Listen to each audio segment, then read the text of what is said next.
Doctor Jiju, ഇതിപ്പോൾ രാഷ്ട്രീയ ചോദ്യങ്ങൾക്ക് രാഷ്ട്രീയ മറുപടി നൽകാൻ അങ്ങ് ആളല്ല. എന്നാൽ പോലും ഈ അതിദാരിദ്ര്യരെ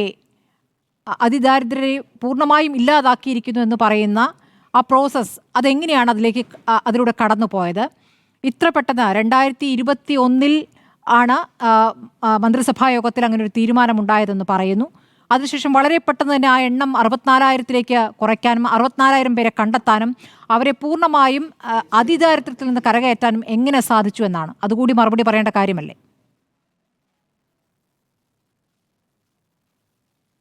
തീർച്ചയായും നമ്മൾ ഈ കാര്യം ചർച്ച ചെയ്യുമ്പോൾ പ്രധാനമായിട്ടും ശ്രദ്ധിക്കേണ്ട കാര്യം കേരളത്തിൽ വളരെ കാലങ്ങളായി ദാരിദ്ര്യ നിർമ്മാർജ്ജനത്തിനുള്ള നിരവധി പരിപാടികൾ നടന്നു വരുന്നുണ്ട് എന്നുള്ളതാണ്.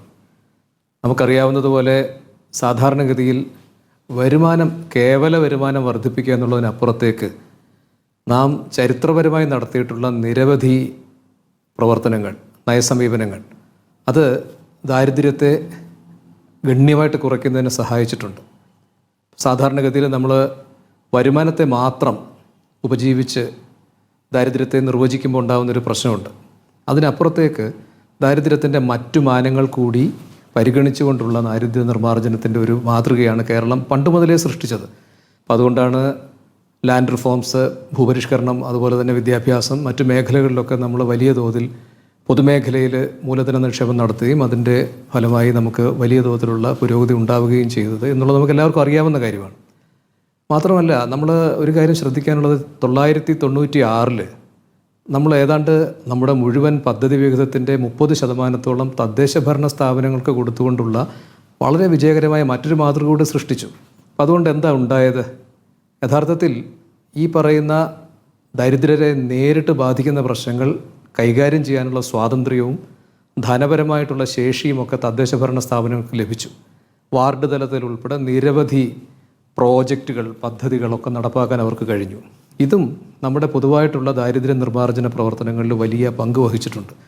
നേരത്തെ ഇവിടെ സൂചിപ്പിച്ച ആദിവാസികൾ, പട്ടികജാതി വിഭാഗത്തിൽപ്പെട്ടവർ, അതുപോലെ തന്നെ മറ്റ് അധസ്ഥിത വിഭാഗങ്ങൾ ഉൾപ്പെടെയുള്ള എല്ലാവരുടെയും പ്രശ്നങ്ങൾ പരിഹരിക്കുന്നതിനുള്ള വലിയൊരു സാധ്യത നമ്മൾ തുറന്നു കൊടുത്തിട്ടുണ്ട്. അപ്പോൾ ഇതൊക്കെ പരിഗണിച്ചിട്ട് വേണം നമ്മൾ പൊതുവെ ദാരിദ്ര്യത്തിൻ്റെ പ്രശ്നങ്ങളെക്കുറിച്ച് പറയാൻ.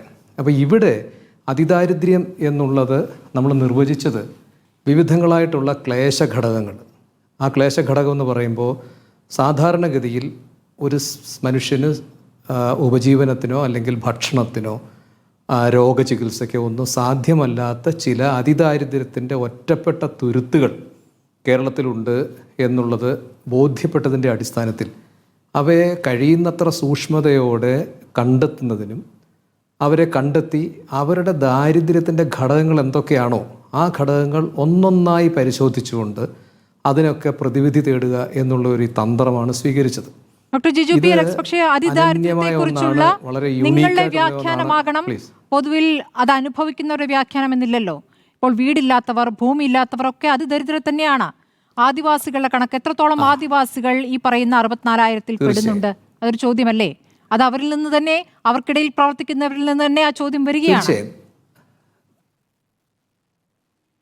തീർച്ചയായും നമ്മൾ ഇതിൻ്റെ ഈ ഒരു മെത്തഡോളജി അല്ലെങ്കിൽ ഈ രീതിശാസ്ത്രം 2021 മുതൽ തന്നെ വ്യാപകമായി ചർച്ച ചെയ്യപ്പെട്ട ഒന്നാണ്.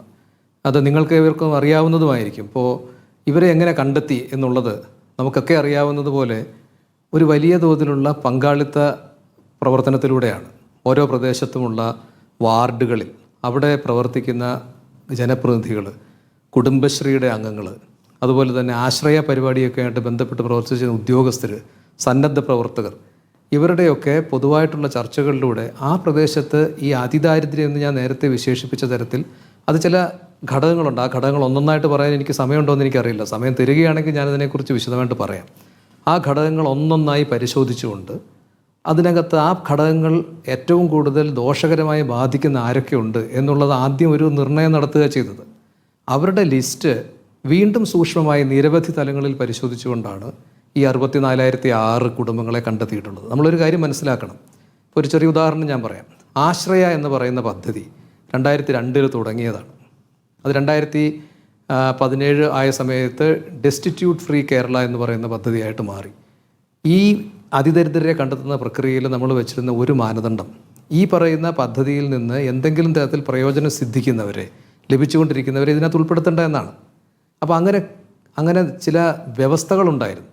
ആ വ്യവസ്ഥകളില്ലാതെ മുന്നോട്ട് പോകാൻ സാധ്യമല്ല. കാരണം ഈ വ്യവസ്ഥകൾ വെച്ചിരിക്കുന്നതിന് കാരണം ഏതെങ്കിലും വിധത്തിൽ ഗവൺമെൻറ്റിൻ്റെ എന്തെങ്കിലും സഹായം ലഭിക്കുകയും ഭക്ഷണത്തിനോ അതുപോലെ തന്നെ മറ്റെന്തെങ്കിലും കാര്യങ്ങൾക്കോ ഉപജീവന സുരക്ഷയ്ക്കോ ഒക്കെ അവർക്ക് വേറെ ഏതെങ്കിലും സ്രോതസ്സുകളിൽ നിന്ന് സഹായം ലഭിക്കുന്നുണ്ട് എങ്കിൽ അവരെ നമുക്ക് ഉൾപ്പെടുത്തിക്കൊണ്ട് മുന്നോട്ട് പോകാൻ കഴിയില്ല. ആ പ്രത്യേക പരിപാടി ശക്തിപ്പെടുത്തുക എന്നുള്ളതാണ്. ഞാൻ നേരത്തെ സൂചിപ്പിച്ചതിൻ്റെ ഒരു പശ്ചാത്തലം അതാണ്. കാരണം ഗ്രാമപഞ്ചായത്തുകളിൽ നിന്നോ അതെങ്കിലും മറ്റേതെങ്കിലും പദ്ധതികളിൽ നിന്നോ ഒക്കെ പല വിധങ്ങളായി അവർക്ക് സഹായം ലഭിക്കുന്നുണ്ടെങ്കിൽ ആ സഹായം കൂടി പരിഗണിച്ചുകൊണ്ടാണ് ആ സഹായം തീരെ ലഭിക്കാത്തവരും ആ സഹായത്തിന് വേണ്ടി പോകാൻ കഴിയാത്തവർ, അതുപോലെ തന്നെ ശയ്യാവലംബികളായിട്ടുള്ളത്, അച്ഛനും അമ്മയും മരിച്ചതിന് ശേഷം അനാഥരായി പോകുന്ന കുഞ്ഞുങ്ങൾ, മാരകമായ രോഗം പിടിപെട്ടതിൻ്റെ അടിസ്ഥാനത്തിൽ മറ്റുള്ള ഉപജീവനത്തിന് വകയില്ലാത്തവർ, വരുമാന മാർഗം അവസാനിച്ചവർ എന്നിങ്ങനെ തുടങ്ങി ഭക്ഷണം പാകം ചെയ്യാൻ കഴിയാതെ നിൽക്കുന്ന കുടുംബങ്ങൾ ഉൾപ്പെടെയുള്ള അതിവിശദമായിട്ടുള്ള ചില മാനദണ്ഡങ്ങളുടെ അടിസ്ഥാനത്തിലാണ്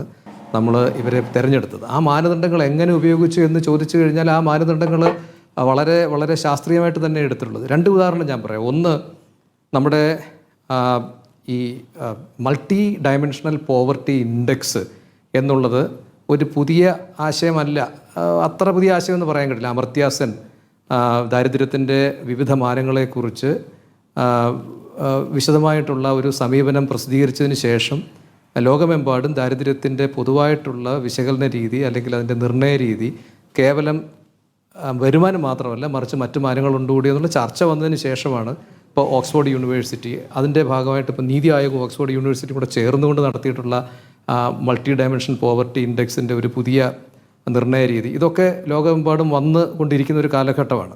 അപ്പോൾ നമ്മൾ നേരത്തെ ശാസ്ത്രത്തിൽ നിന്ന് വ്യത്യസ്തമായി മൾട്ടി ഡയമെൻഷൻ പോവർട്ടി ഇൻഡെക്സിൻ്റെ ഒരു രീതിശാസ്ത്രം സ്വീകരിക്കണമെന്നുള്ള വാദം ഉയർന്നു വരുന്നുണ്ട്. ശരി. അപ്പോൾ നമ്മളിവിടെ സ്വീകരിച്ചിട്ടുള്ളത് ഇതിൻ്റെ ഒരു ഫ്രെയിം വർക്കിൽ ഇരുന്നുകൊണ്ട് നമ്മൾ കൂടി നമുക്ക് കൂടുതൽ ശ്രദ്ധ ആവശ്യമുള്ള വിഭാഗങ്ങളുടെ പ്രശ്നങ്ങൾ കൂടി, ഇപ്പോൾ ഇതിനകത്ത് ഉദാഹരണത്തിന് ഞാൻ പറയാം, ട്രാൻസ്ജെൻഡറുകളുടെ, അതുപോലെ തന്നെ എയ്ഡ്സ് രോഗികളുടെ എന്നിങ്ങനെയുള്ള പ്രശ്നം. ഇപ്പോൾ വീടുണ്ടായിരിക്കും, പക്ഷേ എയ്ഡ്സ് രോഗിയാണ്, അയാൾക്ക് എങ്ങും പോകാൻ കഴിയില്ല, മറ്റു യാതൊരു മാർഗ്ഗവുമില്ല, അവരെ നമ്മൾ അതിദരിദ്രം നമുക്ക് കൂട്ടേണ്ടി വരിക. മാസം കൊടുത്തുകൊണ്ടിരുന്ന സഹായം പോലും ഇപ്പോൾ മുടങ്ങിയെന്നൊരു വാർത്ത കഴിഞ്ഞ ദിവസം വന്നിരുന്നു. ഡോക്ടർ ജിജു പി അലക്സ്, നോക്കൂ, നിങ്ങൾ ഇങ്ങനെ ആളുകളെ പരിഗണിക്കുമ്പോൾ ഈ 64,000 കുടുംബങ്ങളിൽ 5% ആദിവാസികളുള്ളൂ എന്നുള്ളത് ഞെട്ടിക്കുന്നതാണ് കേട്ടോ. പിന്നെ 20% ദലിതരും 75% ഇതര വിഭാഗങ്ങളുമാണ്. ഇതാണ് ഒരു പ്രധാന വിമർശനം. ഞാൻ അങ്ങയിലേക്ക് വരാം, അങ്ങേക്ക് സമയം തരാം ഉറപ്പായിട്ടും.